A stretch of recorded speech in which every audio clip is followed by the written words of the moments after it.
Hi, and welcome back to another episode of The Mortgage Musketeer, where today we're going to be talking about the mortgage loan process. So what happens after you're pre-approved? Well, first of all, get pre-qualified, get pre-approved. Here's a link. Check that out if you haven't already, and then come on back. All right, so once you're pre-approved and you're finding a house, you're going to find the home of your dreams, and then you're going to put in an offer. You're going to negotiate with your realtor, and you're going to get a contract. Once you have a contract, that's when the actual mortgage process begins. Once we have a contract, we have a completed application, because then we actually have an address and the contract that tells us all the parameters that we need to put into the system to do your loan. Once we do that, we're going to kick out a set of loan documents, initial loan documents called RESPA. All right, and those initial loan documents are going to kind of spell out your entire loan and how it's structured. There's a lot of pages to it. I like to review the entire contract with my client because it's easier to understand what's going on with your loan, and I can answer most of your questions in that process than if I just send you a bunch of documents and tell you to sign them. That's just me personally. That's how I'll do it. Now, what you need to do after you sign those documents is they'll come back to your loan officer, and you need to be looking for your homeowner's insurance. So let's talk about what all goes into the loan, because a lot of people just think, hey, I signed some paperwork and then somebody takes a look at it and then I get a loan. It's not how it works. You have to go through the underwriting process. All elements have to go through the underwriting process. And what does that really mean? So one of the reasons that I consider myself the mortgage musketeer is because, and it's all for one and one for all, is because I reach out to title companies and to homeowners insurance, and then the appraisal has a piece. So I look at it like kind of like four legs of a stool, if you will. If any one of those legs is gone, you topple over. So you have to have homeowners insurance. You got to have a good homeowners insurance agent, otherwise it can become painful. And I work with painful insurance agents. I don't like to, but if it's one of the better prices for the client, then we'll use whoever. Plus, the client gets to use anybody that they would like to. Just know that when you do pick your insurance agents, some are more user-friendly than others, and I'll leave it at that. All right? But you need homeowners insurance. You also have to get an appraisal, and you have to have title. All of those are third parties outside of what we do on the lending side, but it all comes back and comes together into underwriting. So I always think of them as different legs of a stool, but all on parallel paths moving you towards the closing table. So when we get those initial loan documents back, there's something in there called an intent to proceed, and that kind of lets us loose. That says, yes, let's do the loan, let's go forward, let's make it happen. So that's what we do. The very first step is kind of a pre-underwriting process, and in that kind of pre-underwriting process, it's really with our processors, and they take the documents that you've sent us. In the pre-approval process, you sent us your pay stubs and W-2s and bank statements, all that. All that's going to be put together along with those initial loan documents from the RESPA package, and then they're going to stack it, put it together, review everything, make sure we didn't miss anything, and then all of that is going to be submitted to the underwriter. Okay? At the same time, they're going to order your appraisal.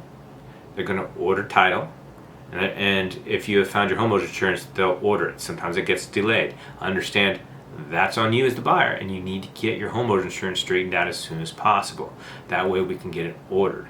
All we need is the point of contact, and then we reach out and we order it for you, because we have to give them a mortgagee clause and some other things. So those are different processes that happen right off the bat, and then we send them out because we got to get them going. A note on the appraisal. Different places in the country move at different speeds as far as appraising a house goes. I work in Louisville, so I have burned twice, where a lot of my business is in Eastern Kentucky. And in Eastern Kentucky, appraisals are slow. It's just how it works. So I got to order it right off the bat, because I got to get it kicking, I got to get it in the queue, I got to get it where an appraisal will accept it, because it's going to be a week or two before they go in and check it out. Well, in Louisville, when I do my Louisville loans, if you order the appraisal, they're going to go out and they're going to knock it out. It's not uncommon for it to come back in 3 or 4 days. I have been burnt twice where I was basically clear to close, and then they did the inspection, and it failed the inspection on the house, and they didn't buy the house, and I already had the appraisal done. So now what I do is I will hold that appraisal until I get word on the inspection. Then I order the appraisal if it's in Louisville. If it's somewhere else, I will order the appraisal, and then if something happens in the home inspection, I can stop the appraisal before they go out there, and then there's no charge. So it's just timing. So I'm trying to knock things out as fast as I can, because it all has to, again, parallel paths. If we're waiting on an appraisal, if we're waiting on title, if we're waiting on homeowner insurance, that slows us down. I also mentioned title. So title is another important piece to the underwriting process.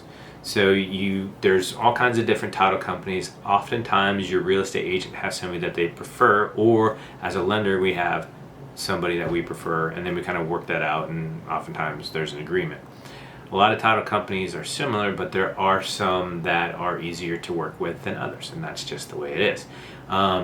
So that's a conversation that the loan officer, the realtor, and you as the buyer will often have. Most of the time, if the realtor has somebody that they like to work with, and experience-wise, as a loan officer, I'm like, yep, that's a good company, we run with it. You as the buyer probably aren't going to know exactly who's going to be the best title company just because you don't have that kind of experience. So, but you do have some input, you do have some say, so just know that. Okay, so let's bring it all back. So we're in pre-underwriting, we ordered the title, ordered the appraisal, maybe ordered homeowner insurance, or at least we've poked you as the buyer to go out and get homeowner insurance, and then we're going to submit everything to underwriting. All right, so they're going to review your documents, they're going to look everything over, and they're going to match them up to Fannie Mae guidelines or Freddie Mac, or depending on what kind of loan product you have, and then they are going to approve it with conditions. It's always going to be with conditions, and the reason is because even if you had a perfect file, you still have to have the appraisal in there, you still have to have title underwritten, and you still have to have the homeowner insurance. So you're at least going to be conditioned for that. And what I mean by conditions is they've approved it with conditions, you then have to meet these conditions. Oftentimes there's little things that they're going to ask of you as the buyer. So as they reviewed your conditions, they're going to, your documents, they're going to have things that they want in addition to that. And we try to anticipate that as best as we can, but we're not always successful in knowing exactly what the underwriter is going to look for. I mean, that's why they're an underwriter, and that's why they get paid for underwriting. So they're going to look at that and say, hey, we want X, Y, and Z. And then we'll turn around and let you know, hey, we need X, Y, and Z from you. You give it to us, we turn it all back into underwriting. Hopefully by then, title is back and appraisal's back, and you got the homeowner insurance back, and then we can submit all of that to underwriting, because the underwriter has to underwrite all of it. Sometimes we get hung up with an appraisal, or sometimes with title. All of those things have to be underwritten, and this is why.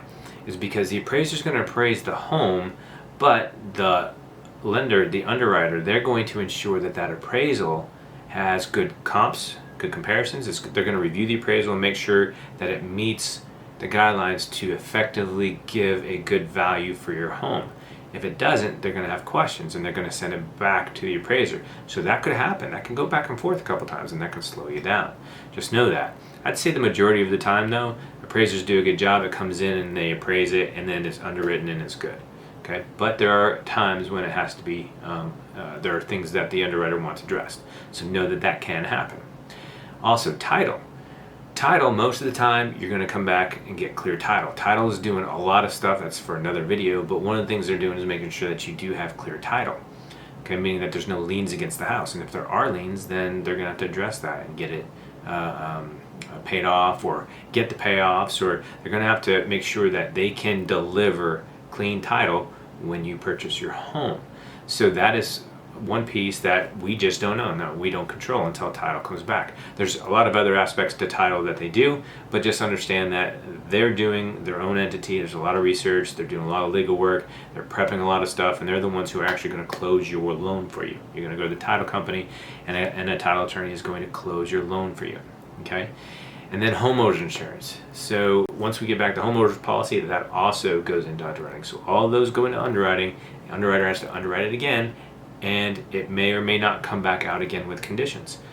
Hopefully it doesn't, but if it does, then most of the time it's something minor. We just got to get something tightened up, and then we'll send it back to underwriting. So you can see how it can take a couple times. And this is where we can get hung up sometimes, because depending on the lender, if they have slower turn times, or if it's in the middle of summer where there's a lot of volume and things just happen slower, this can make things take longer in the underwriting process. So if we were to turn something in on Friday, and then it goes over the weekend, and then they get it uploaded on Monday, and then they have a couple day turn time, we may not see it again to the end of the week. So you can see how a week could go by really fast. There are some lenders that'll go really quick. Just depends, all right? But no matter what, you need to be thinking about that hot potato analogy, where if I get conditions, I give them to you as a buyer. You as a buyer need to go, oh, I don't want this. Get the conditions, whatever documentation, get them back to me. And I'm like, oh, I don't want it. And we get it back to underwriting. That way we minimize the amount of time that it's basically sitting around waiting on us, both you as the buyer and me as a loan officer. We always want to be with the underwriter. Get out of our hands with the underwriter, because that clock is ticking. All right. Once it goes through all underwriting and they've gotten all these different documents and they've gotten the appraisal and the title and homeowner insurance and whatever conditions they have, it's going to get cleared to close. And once it's cleared to close, they're going to kick out a closing disclosure. Now, the closing disclosure, oftentimes referred to as a CD, the closing disclosure is going to require 3 days after you sign it before you can close. It's something called TRID, right? It's a law. We can't get around it. You have to wait 3 days until after you close. So sometimes we will get a CD out and just so that, it may not be 100% tight because they still have some prorations, some taxes, some little minor things to take care of. It's not going to fluctuate much, but we're getting it out as fast as possible so we can start that 3-day clock. So start that 3-day clock, get it going, and that also gives 3 days to make any minor corrections that are required so that when you get to the closing table, everything is going to be straight. So once that closing disclosure is signed, then we can begin scheduling closing, and you're going to go to the title company, and that's where you're going to sign a whole bunch of documents. All right, so that is the loan process in its entirety from start to finish. Now, that can take 30 to 45 days depending. Most of the time, one of the biggest reasons that things are slow is because the buyer doesn't get the requisite conditions back to us, or the lender is just having high turn times. Your loan officer will keep you informed of what's going on with your timeline and how long it takes. Just understand that if a lender has a long turn time, the loan officer should have chosen the lender for a reason. Have patience. As long as they inform you what's going on, the loan process can take a little bit, so you got to have a little bit of patience. Now, depending on your file, it might go really fast. All right, but no matter what, the loan officer has your best interests in mind. So just keep that in mind as you go along. Don't get frustrated with the loan process. It does take some time, and you just have to work with it, and then just trust that at the end you're going to hit the closing table. All right, I hope this was helpful. If you have any questions about the loan process, please put it down below in the comments, and I'll be happy to answer. Until next time, it's all for one and one for all.